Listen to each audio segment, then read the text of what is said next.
So yeah, a few days ago I posted like my initial thoughts on the Steam machine, and they were literally like just on the fly, unscripted initial thoughts coming in brand new about, about the Steam machine. I didn't really have anything pre-planned. I was just kind of running through the website and just kind of talking about it. And I got a lot of freaking comments. Some of them were like, I guess, with me on my initial assessment, and then some people were like, "Hey, man, like one guy got pretty mad in the comments, and he's like, I'm not even gonna watch your stuff, blah blah blah." But he commented on like a short, and I had to explain to him like Twitch only lets me edit up to 1 minute of shorts, so I can't possibly like contain every piece of information in a short. So I kind of explained that to him. Hopefully he got to watch the full video. I was like, here's the full video. I go over some of that. It's literally it was an on the fly like initial assessment. It's almost like I'm a consumer. I am seeing this for the first time. What is my initial reaction, right? That was kind of the point of the video. And then the point of like these shorts based on a longer video is to clip out any memorable moments. And a lot of them can be taken out of context. So, and a short essentially either it clips out a memorable moment or it helps drive like traffic to the video. You kind of get a preview of like what I'm even talking about. And if you're interested, you could typically go to the full video or go to my full live stream. Let me pull up some of these comments or some of these notes, and I kind of list them in the video too. So here's some takeaways from the comments. Some of the things I forgot to add myself. So basically, playing online with the Steam machine is free. Other consoles, they do have fees attached, and here's kind of some more context about that. But that's a good point somebody brought up. I didn't bring it up. I didn't bring up all the points. I could have spent an extra 10 minutes on that kind of stuff, but like it was literally just an initial, almost like a reaction to the announcement of the price and stuff. But yeah, I asked Google, do you have to pay to play online games with PlayStation 5? And this is coming from somebody that I haven't played a console in like many years. The only console I have in my living room right now is a Nintendo Switch, and I usually just fire it up for a quick game. And I know on the Nintendo Switch I know majority of the games. I have to ask Google, but you pretty much have to pay to play online. You have to subscribe to their Nintendo subscription, which I have done, and then it's like, well, when it expires, I'm like, I don't want to renew. I've been playing like maybe one online game, not enough times to justify this price tag. But I asked Google, do you have to pay to play games online PS5? And it says yes, you generally have to pay to play multiplayer games online with the PlayStation 5. Online access for most paid games require an active PlayStation Plus subscription. And then there's free-to-play games. You do not need a subscription to play online to free-to-play titles like Fortnite, Apex Legends, Warzone, and Roblox. So if these are like your top games, I suppose the fee is null and void. It sounds like, right? If these just happen to be your top online games you play anyway, it's like I guess you don't need a PlayStation Plus subscription. I don't even know how much is a PlayStation Plus subscription. Let's check this out. So I'm just doing a lot of this on the fly. Let's see if it even tells you. Let's see, join now. I'm not gonna join. Oh wow, it went. See, this is so new to me. It went up, man. I remember when I was I think when I was younger it was only like $50 a year. I could be completely wrong. I know that somebody brought up PlayStation does give you a lot of free games. Like there's monthly games they give you. You have a game catalog, online multiplayer, cloud storage. There's classics you can play. There's exclusive discounts. I think somebody did bring that up too. So it does. The 12-month subscription does, I think, and a lot of people, like for some of the really heavy gamers, it really does provide value to them. But to someone's point, if you're going to spend $800 to $900 on a PS5 Pro, and you also want to play online, you're spending an additional $159.99 on the Steam machine. You won't have that subscription attached at all. Like I have never had to pay a subscription on the Steam machine, and they have great Steam sales too.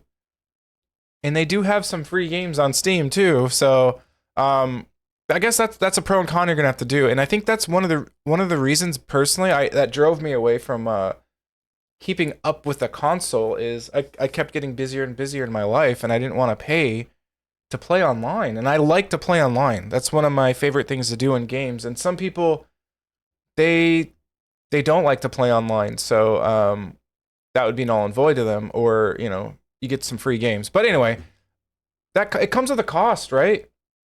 And the Steam Machine, you won't be paying that added cost to play online.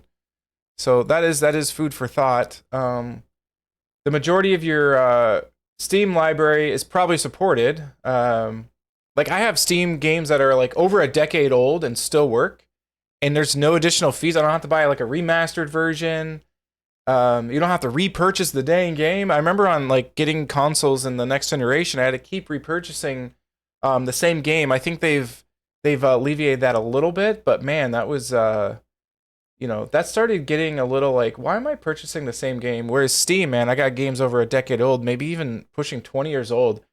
I can still install those games on my Steam account on my PC, and then same with the Steam Machine when it comes out, and you can still fire them up and play them, and they still work just fine. They still support them. There's probably a couple games they don't, but I can't name those off the top of my head.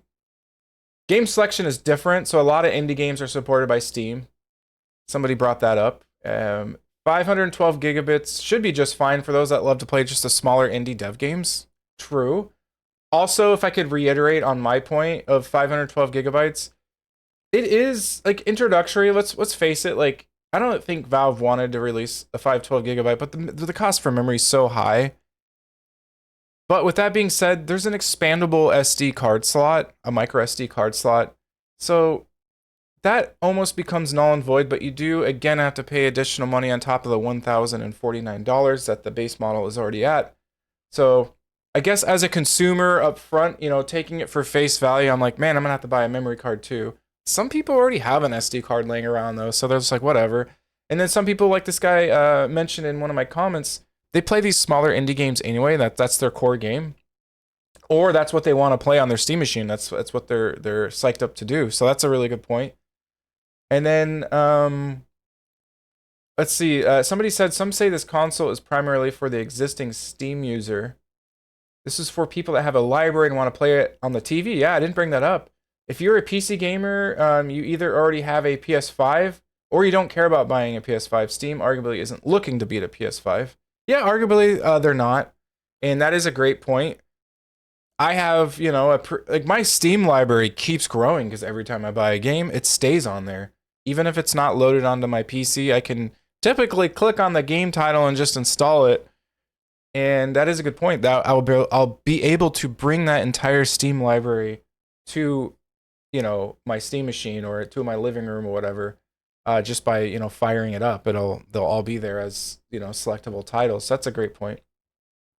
So here's an avid PS5 user claims the following. So you don't need to subscribe to anything. He says, I am currently out of PlayStation Network, and he's still playing all the games for free. He said, by the way, cross-platform saves from Steam online, but I can barely wait to get back on it. Better than Steam in my opinion. 36 games a year. So I guess you get like 36 games a year, access to 400 plus games, up to 35% extra discount. So this person's like a PlayStation fan. They like their PlayStation. He doesn't care about the 40-year-old games from way back, a few of which he says he still has on CD or DVD. And then another user said, I don't understand who needs it for this price. Like, I can understand if it costs about half its price, then it would be reasonable to buy a mini PC that can't be upgraded. And in 5 years, no one would need it on the aftermarket anyways. But for $1,300, you can build a normal PC. What's the point? So you got your people that are, and I got some comments saying, why are you comparing it to a PlayStation? Well, like a lot of people are. A lot of people in the articles, they're using the PlayStation 5 as the flagship to compare it to. Because in my opinion, Steam Machine is marketing it as a your games on the big screen. They're marketing it as a console that you can bring your PC gaming into your living room, right? That's how they're marketing it. So that's why people are comparing it to a PlayStation 5 naturally. And personally, like as a gamer, I know, I wouldn't say I'm a hardcore gamer, but as a casual gamer, I know how passionate gamers are about their systems. I get it. And I'm not in no way bashing the Steam Machine. I'm in no way bashing the PlayStation. I like both I like both like consoles, to be honest. I like what Valve does with the Steam Machine. I love what Sony does with the PlayStation. And I like what, Xbox is doing with their Xbox console. So I'm not approaching this as I'm trying my best to not have any bias, I suppose, because it's like, you know, and when it's all said and done, these game companies, exist, and they are feeding. They're making everybody around them better, right? They're the competition is good in the gaming market, because I'll tell you what, man, the state of gaming is very strong, and it's because of companies like Valve. It's because of companies like Sony and Microsoft. Um, so this guy, one of the guys brought up, gosh, where did I think I put it?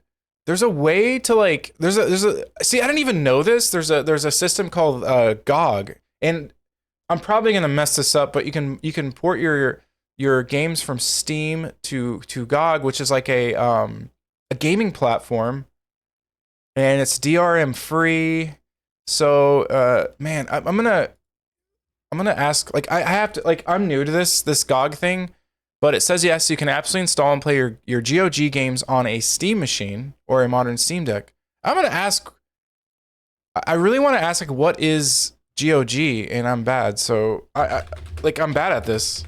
I don't know what GOG is, and I'm being serious. I'm newer to GOG, which is very okay. So GOG is formerly Good Old Games, a digital storefront for video games, similar to Steam or the Epic Game Stores owned by the Polish game company CD Projekt. Okay, so they offer 100% DRM-free games. This is GOG's defining feature. Every game you buy on GOG is completely free of digital rights management. You don't need an internet connection to play your single-player games. You don't need to run a launcher client like Steam or GOG Galaxy to open them. You can download offline installers, back them up on external drive, and you truly own the files forever. That's kind of cool. Good Old Games focus. While they sell modern games today, GOG started as a preservation platform for classic PC games from the 80s, 90s, 2000. Optional launcher. GOG has its own optional desktop app. See, this is kind of neat for like the hardcore gamer, or like just gamers that like this kind of stuff, right? Like, I am not in this realm. This isn't for me. Maybe not. Maybe I'll check it out though. But it's kind of cool. I didn't know. So you can play these on your Steam machine, which is it's another good point. And I wonder if you see now I have questions. Can you play GOG on PlayStation? See, I don't know any of this. And I'm not trying to, be like, oh, I don't know anything. I really don't know any of this. No, you cannot play games directly from GOG on a PlayStation 5. So GOG is a PC specific. So that's another point, right? The Steam machine's a great unit. You can play your GOG games on the Steam machine, and you can't do that on PlayStation. So there's a lot of pros and cons. And I think this just the biggest point people are making is that I've been seeing anyways, that the power, some people aren't impressed with the power of it. I guess I'm just like, the power to me is subjective a little bit. I wish they would have kind of came closer to the PS5 Pro, but at the end of the day, it seems like it's a good machine. It's a good unit. It's just the price. They can't really help it right now. The prices of RAM and memory and storage and GPU units, they just gone up, and there's nothing Valve can do about it right now, and I'm guessing the price will go down. But that's just me kind of giving an overview and kind of a rebuttal on some of the stuff I might have missed about the Steam machine, about the PlayStation, and just the overall sentiment that I've been getting in my comments. But I didn't mean to offend anybody, but that's pretty much all I have on that topic.